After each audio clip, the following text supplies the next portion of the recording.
የነብይ እዩ ጩፋ የቅርብ ወዳጅ የሆነው ባለስልጣን በቁጥጥር ስር መዋሉ ተሰምቷል። ይሄ ባለስልጣን ከነብይ እዩ ጩፋ ጋር በቅርበት እየሰራ እንደነበር በርካታ ምንጮች ያስረዳሉ።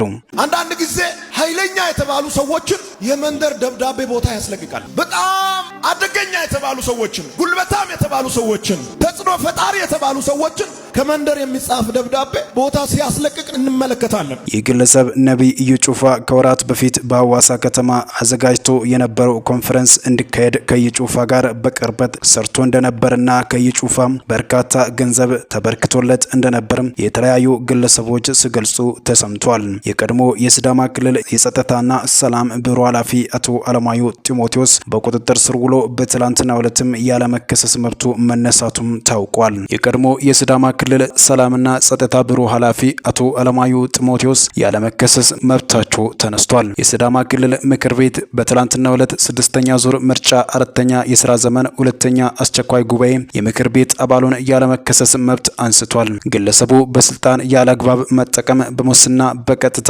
በኮንትሮባንድ ዝውውር ውስጥ መሳተፍ፣ ለኮንትሮባንድ አዘዋዋሪዎች በጥቅም ትስስር ምቹ ሁኔታ መፍጠርና አደንዛዥ ዕፅ በማዘዋወር እንቅስቃሴ ውስጥ መገኘቱን የክልሉ ፍትህ ቢሮ ለምክር ቤቱ በዝርዝር አቅርቧል። የምክር ቤት አባላት በግለሰቡ ዙሪያ የቀረበውን ዝርዝር መረጃ ካዳመጡ በኋላ ሌሎች ከግለሰቡ ጋር በጥቅም ትስስር የወንጀል ተሳትፎ ያላቸው አካላት ላይ በጥልቀት ፍተሻ ማድረግ እንደሚገባ አንስተዋል። ግለሰቡ ስልጣኑን መከታ በማድረግ የፈጸማቸው ነገር ግን በወንጀል ሪፖርት ውስጥ ያልተካተቱ በርካታ ኢፍትሐዊ ድርጊቶች መኖራቸውን በምክር ቤቱ አባላት ተነስተዋል። ምክር ቤቱ የግለሰቡ ያለመከሰስ መብትን ለማንሳት የቀረበለትን አጀንዳ በሙሉ ድምጽ አስደግፎታል። ጠላት ሁሉ ጊዜ ትጥቃችን የሚፈተው በነገ ላይ የማይሆን ነገር በማወጅ ነው። ተስፋ ቆርጠን እንድንቀመጥ፣ ግራ እንድንጋባ፣ እንድንፈራና እንድንደነግጥ የጀመርነውን ጉዞ አቋርጠን የኛ ባልሆነ መንገድ እንድንራመድ ጠላት የሚያደርገው የመጀመሪያው ቴክኒክና ታክቲክ ነገ እንዲያደርጋለሁ በማለት የውሸት ፕሮፓጋንዳ በመናገር ነው። የውሸት ወሬ በማውራትና በማስወራት ነው። ኢትዮጵያዊ ሲጀመር መከበር ይፈልጋል። ማንም ሰው በክብሬ እንዲመጣብኝ አልፈልግም ምናምን እንደ ስፔን በሬ መሬት ወግተ አክብሩኝ ከምትል ሞገስ ያስከብራል። በትውልድ መካከል ተቀባይነት እንዲኖርህ እንድትከበር ያደርጋል። አሁን አንዳንድ ሰዎች ለምንድን ነው ቀድመው የሚያኮርፉት ወይ የሚናደዱት? ለመከበር። ሞገስ ያለባቸው ሰዎች አይተ እየተጫወቱ ቅልል ብለው በትትና ያናገሩ፣ ግን ሰዎቹ ከባዶች ናቸው፣ ይፈራሉ። ያለ አጀባ ነው ራሱ ሞገስ ያለባቸው ሰዎች ወክ የሚያደርጉት። ግን ሰው እነሱን አለማክበር አይችልም። የእግዚአብሔር ሞገስ ባንተ ላይ ይሆናል፣ ሰዎች ያከብረዋል። አቶ ታደለ ገብረመድህን የገለቴ የድሮ ባለቤት በትላንትናው ቀን ፖሊሶች እንዴት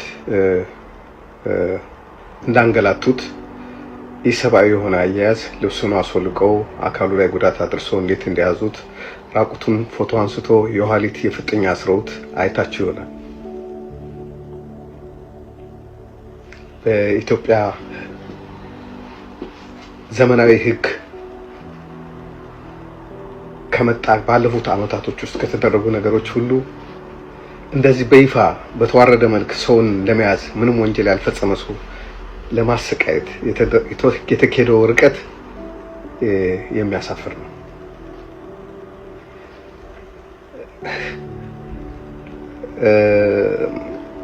እህታችን አትሌት ገለቴ 11 መሬቶች በሽልማት ያገኘሁት ስትል ሰምታችኋል። ጋዜጠኛው ግን በየትኛው ሽልማት የትኛው ሩጫ ላይ ብሎ አልጠየቃትም። እንደምናውቀው ሁላችንም መንግስት ለአትሌቶች ሽልማት የሚሰጠው በዓለም አቀፍ ኦሎምፒክ ውድድርና ወይም በአገር አቀፍ አገሩን ወክሎ ሲወዳደሩ ነው። ይህ በ4 ዓመት ወይ 2 ጊዜ የሚያጋጥም ነው። እንደ ድል ሆኖ ባለሳሳት ከአንድ ጊዜ በላይ ገለቴ በኦሎምፒክም በአገር አቀፍም ሜዳሊያ ያመጣችበት ጊዜ የለም። በተሳትፎ የሆነ ጊዜ ወይ አንድ ጊዜ ተሸልማ ይሆናል። 11 ጊዜ ከታም የትኛው ውድድር አሸንፈሽ ነው ተብሎ የጠየቃት የለም። አው ውድድሮችን ታሸንፍ ነበር፣ ግን እንደዚህ ኢንተርናሽናል ውድድሮች አይደሉም። የግል ውድድሮችን ታሸንፋለች፣ የገንዘብ ሽልማት ይኖራቸዋል። እሱን ሶስት ትችላለች። አንደኛ ትውጣ፣ ሁለተኛ ትውጣ፣ ሶስተኛ ትውጣ። አገርን ወክላ ግን እንደዚህ ሽልማት በመንግስት ሽልማት የሚያስገኝ ሽልማቶች እንደሌሎች አላገኘችም። በስታንዳርድም ደረጃ በነ ቀነኒሳ ወይ በነ ኃይሌ በነ ጥሩነሽ ወነ መሰረት በዛ ሌቭል አይደለችም። ሰው ሁሉም በአእምሮ የሚያስበው ይሄን ያህል መሬት ማን ነው የሸለማት ብሎ የጠየቀ የለም። እና 11 መሬት የተሸለምኩት ያለችው እውነት አይደለም። 1 ወይም 2 ተሸልማ ይሆናል። እውነቱን ማወቅ ለሚፈልጉ ሰዎች መሬት ወይም ቤት እየገዙ ይሸጡ ነበር። ገንዘብ ያዟዙሩ ነበር። የሆነ ቦታ ይገዛሉ፣ አትርፈው ይሸጣሉ። የሆነ ቦታ ይገዛሉ፣ አትርፈው ይሸጣሉ። ያ መሬቱ በሷ ስም ከተገዛ ከዛ ገንዘቡም በሷ ስም ነው ባንክ የሚገባው።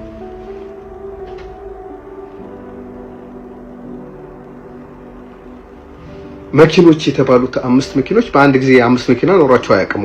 ሁለቱም እሷ መንጃ ፈቃድ አውጥታ መንዳት በጀመረች ጊዜ 2 መኪና ነው የነበራቸው።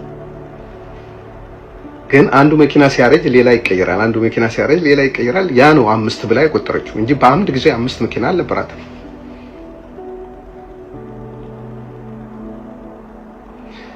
በረንዳ ልወጣ ነው ላለችው ፍርድ ቤቱ አሁንም የወሰነላት ቤቶች አሉ፣ ሌሎች ቤቶች አሁንም ቢሆን ከ3 የበለጡ በራሷ ስም ያሉ ቤቶች አሏት።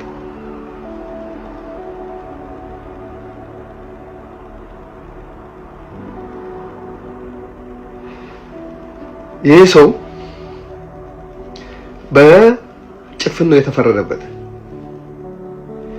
እያንዳንዱ ነገር የተሸጠው ራሱ ባንኳ መግባቱ፣ ባንክ ከገባ በኋላ ደግሞ ማን ወጪ እንዳደረገው እየተነጋገሩ እኮ ነው የሚያደርጉት ባልና ሚስት በነበሩ ጊዜ።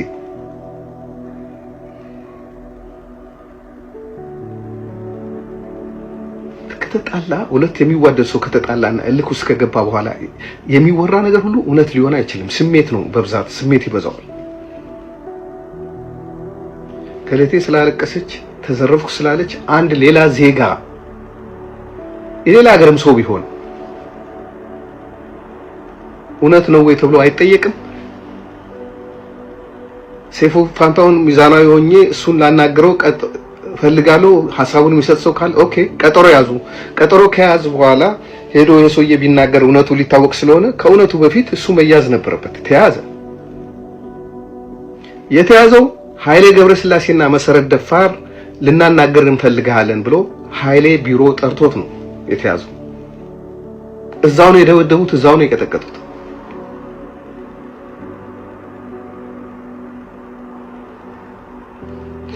በጣም በጣም በጣም ልክ ያልሆነ ነገር ነው የተደረገው። መንግስት የሌለ ነው የሚመስለው ይሄ ነገር። ለምን ብትሉኝ ይሄን ያህል አንድ ሰው ለማጥቃት ይሄን ያህል አንድ ሰው ለመጥቀም ይሄን ያህል ሴሌክት የሆነ ነገር ማድረግ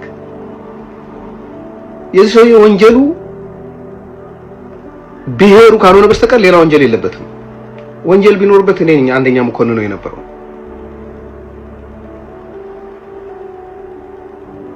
እሷ ሳታውቀው የሸጠውም ያነሳውም ነገር የለም።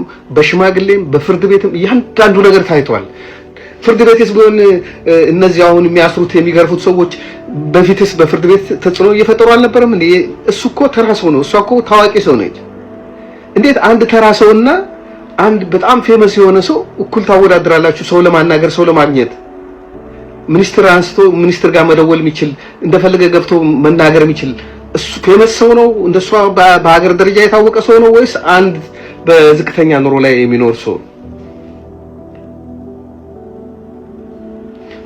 ዳኞችስ ቢሆኑ ምኖችስ ሲሆን ሲፈርዱ የእሷን ነገር ሲያዩ ተጠንቅቆ የሚያዩ አይመስላችሁ?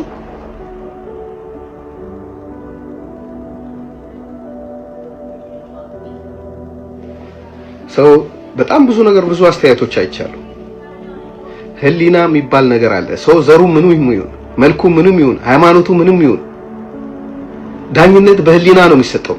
ሁለት ሰዎች ይሰማሉ፣ ቢያንስ ሁለት ሰዎች ይሰማሉ።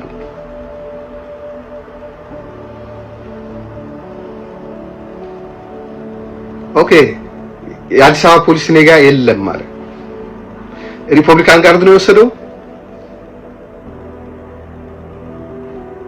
ይሄ ሰው ከዚህ በፊት ብዙ ጊዜ ነው የታሰረው። እሱ ስለ እስሩ ስለተተኮሰበት አንድ ላይ ከፎቶ ጋር እያረኩ አሳያቸዋለሁ።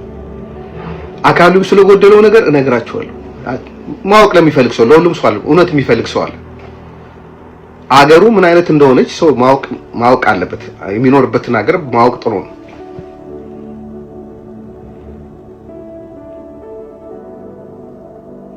እና ይሄ የደቦ ፍርድ በሁላችንም ላይ ነገ ይመጣል። ዛሬ እኛ ቤት መጣ አይደለ? ነገ እናንተ ቤት ይመጣል። የህግ የበላይነትን ካላከበርን፣ በህግ ካልተዳደርን የደቦ ፍርድ በጣም አደገኛ ነው። ተነገ ወዲያ አንድ ቤት ለጋራ ይካፈሉት የተባለ ቤት አለ በፍርድ ቤት አንድ ቤት ብቻ። እሱ ቤት በአራጅ ሊገመት ስለነበረ ያን ነገር ለማስቀረት ነው ልጁ የተያዘው። ለመያዝ ደግሞ ምክንያት እንዲሆን በሶሻል ሚዲያው በመናምኑ አንዳንድ ተከፋይ ሚዲያዎች ይሄው ሁሉን ነገር እንደዚህ ያጋነኑት። ሌላ እውነት ነው የምናገረው። ባላውቅ ኖሮ ምንም ልል አልችልም። ስለማውቀው ነገር ነው ማውራው። ደግሞ ትንሹን ነው ማውራው። በጣም ለሰው እየተጠነቀቁ ስለ ቤተ እምነት ሰዎች፣ ስለ ፓስተሮች፣ ስለምናምን እነግራቸዋለሁ። እውነት ለሚፈልጉ ነው የምናገረው። እውነት ማትፈልጉ ተውት። እኔ ብቻ እውነተኛ ነኝ ያልኳቸው አይደለም። ታመዛዝናላችሁ። ፍትህ ለዚህ ልጅ። በዚህ ልጅ ህይወት ላይ የሆነ ችግር ከተፈጠረ ኃይሌ ገብረስላሴ ቢሮ የቀጠረው ሰውዬ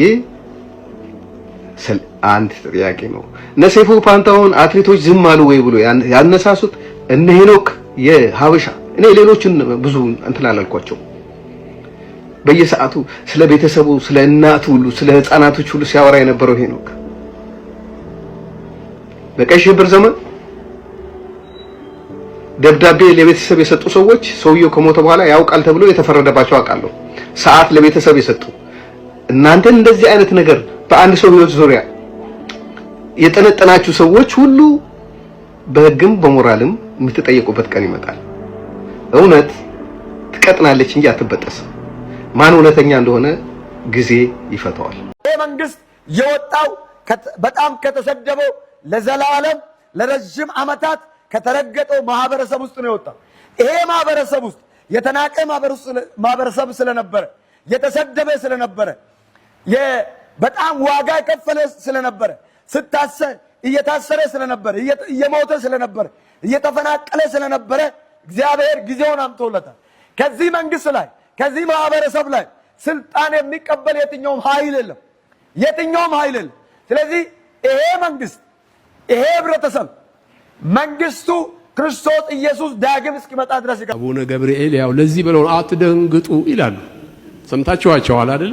ያ የስቅለት ዕለት የሰበኩት ስብከት የስቅለት ዕለት አትደንግጡ፣ ህጉ አይችልም፣ ያንን የተጻፈውን ነገር መፈጸም አይችልም፣ አቅም የለውም፣ ካፓሲቲ የለውም። እንደዚህማ ባይሆን የሚያመልኩት አንድ ጊዜ ነጽተው ከዚያ በኋላ በህሊናቸው ኃጢአትን ስላላወቁ ማቅረብን በተው አልነበረምን? ህጉ ስራውን የሚሰራ ቢሆን ኖሮ አንድ ጊዜ ሲያቀርቡ ህሊናቸው ንጹህ ይሆናል። ከዚያ በኋላ ደግመው ማቅረብ አያስፈልጋቸው። አሁን ግን በየዓመቱ ያቀርቡታል። በየዓመቱ ለምን? ህሊናቸው አልነጻ። ኃጢአት እንዳደረጉ ይከሳቸዋል ህሊናቸው። ስለዚህ ኤቭሪ ይር መስዋዕቱን ይሰዋሉ፣ ቁርባኑን ይፈጽማሉ። ኤቭሪ ይር የኢየሱስ ክርስቶስን ስጋ አንድ ጊዜ በማቅረብ ተቀድሰናል። አያችሁ እንዴት እንደሚያገናኘው። አንድ ጊዜ የኢየሱስ ክርስቶስን ስጋ በመስቀል ላይ በቀራንዮ መስቀል ላይ በተሰቀለ ጊዜ መስዋዕታችን ሆኖ መስዋዕታችን ከእግዚአብሔር ጋር የሚያስታርቀን ኃጢአታችንን ሁሉ የኃጢአታችንን ቅጣት ሁሉ የሚቀበል ሆኖ በስጋው ጌታ ኢየሱስ ክርስቶስ ተቀበለ። የዓለሙን ሁሉ ዕዳ የሚከፍልበትን እንደሱ ነው የሚለው።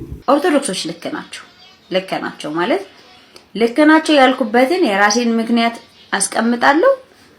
ጴንጤዎች ፕሮቴስታንቶች ደግሞ መልስ ካላችሁ ኮሜንት ላይ ተጽፉልኛላችሁ። እኔ አሁን ዛሬ በቃ በሚገርም መገለጥ እኔ ይሄንን እንዴት አይ ዶንት ኖ እኔ እንዴት እንደተብራራልኝ አላወኩትም። እኔ ራሱ ግን ተብራርቶልኝ ገብቶኝ የመጣሁት አንድ ሐሳብ አለ። እሱ ምንድነው ብላችሁ ጠይቁ። ምን መሰላችሁ? ስለ እምነት ማለት እምነት ያው ማመን ነው የሚመስለኝ። እንግዲህ ከተሳሳትኩ አርሙኝ ብያለሁ። እና ፕሮቴስታንቶች የምታምኑት ያው እኔንም ጨምሩኝ የምናምነው አልልም ቆይ እኔ ያው ናቹራል ሆኜ ነው ማወራው ጴንጤም ጋር ሳልሆን ኦርቶዶክስም ጋር ሳልሆን ግን ናቹራል ሆኜ ልናገር ሐሳቤን ልገለጽበት ምንም ዲስተርብ እንዳታደርጉኝ አይ ካልተመቻችሁ ለፉት ቪዲዮውን ማለፍ ትችላላችሁ አንድ የሆነ እንትን ነገር እንድትሉኝ አልፈልግም ኦኬ እና ምን መሰላችሁ ጴንጤዎች የምታምኑት መጽሐፍ ቅዱስ ብቻ እግዚአብሔር ብቻ እንደገና በቃ እዛ ላይ ያለውን ነገር ይሄው አንድ ጥያቄ ሲያነሱላችሁ ኦርቶዶክሶች ታወጡና የት አለ ለምሳሌ ያክል የሚመቸን ምንድነው መሰላችሁ ለምሳሌ ለመግለጽ ብዙ ነገሮች ይነሳሉ ግን ከዛ ውስጥ ዋነኛውና ትልቁ ሐሳብ በማርያም ጉዳይ ነው በማርያም ጉዳይ ማርያም አታማልድም ትላላችሁ ከዛስ ምን ብላችሁ ተጠይቃላችሁ ማይጠይቅ ጥያቄ ነው በነገራችሁ ላይ ማይጠይቅ ጥያቄ እንዴ መጽሐፍ ቅዱሱ ላይ የት አለ መጽሐፍ ቅዱሱ ላይ ማርያም አታማልድም የሚል ነገር የት አለ ብላችሁ ተጠይቃላችሁ እነሱ ደግሞ መጽሐፍ ቅዱስ ላይ ባይጻፍም ቅሉ ማርያም የጌታ እናት እስከሆነች ድረስ ታማልዳለች ምክንያቱም እናትህ እዚህ ምድር ላይ ስትሆን እናትህ እናት ናት በቃ ልክ እናትህ የፈለገ ነገር ቢመጣ እሱን ደግሞ ያፈርሷል እኔ አሁን ማለት ወላጆቻቸውን ልጆቻቸውን የሚጠሉ የሚሰለቹ እናቶች ምናምን ወልደው ራሱ እናቀለ እንደሱም ደግሞ ለካሱም ነገር አለ ማለት ወልደው አሁን አንዳንድ እናቶች አመጣው ወልደው ከዛ በኋላ ጉርጋድ የሚጥሉ ምናምን አሉ አሁን እነሱንም እናት እንደዚህ አይነትንም እናት ከማርያም ጋር ልናወዳደራት አንችልም እሺ ሌላው የሆነ ጥቅስ ላይም ደግሞ ንግስቲቱ በቀኝ ቆማ ምናምን የሚል አለ የዛኔ ወይኑ አልቆባቸው በነበረ ሰዓት እሱም ጥቅስ ይጠቅሳሉ እና ንግስቲቱ የሚለው ማርያምን ከሆነ እስኪ አምጡት ብለው ደግሞ ይጠይቃሉ ጴንጤዎች ግን ምን አይነት ናቸው እሺ እምነት ቅድም አልኳችሁ ጉዳይ ነገር ማመን አይቻልም እንዲሁ ማመን ማለት ሲጀመር ምን ማለት ነው በቃ አመነ አብርሃም አመነ ጽድቅ ሆኖ ተቆጠረለት ይላል ይሄ ደግሞ ከማርያም አማላጅነት ጋር አይሄድም በቃ ማመን ማለት መጽሐፍ ቅዱሱ ላይ የለም ቃል በቃል ታማልዳለች የሚል የለም እሱ ስለሌለ ደግሞ አባቶቻችን ገድላት ላይ ጽፈዋል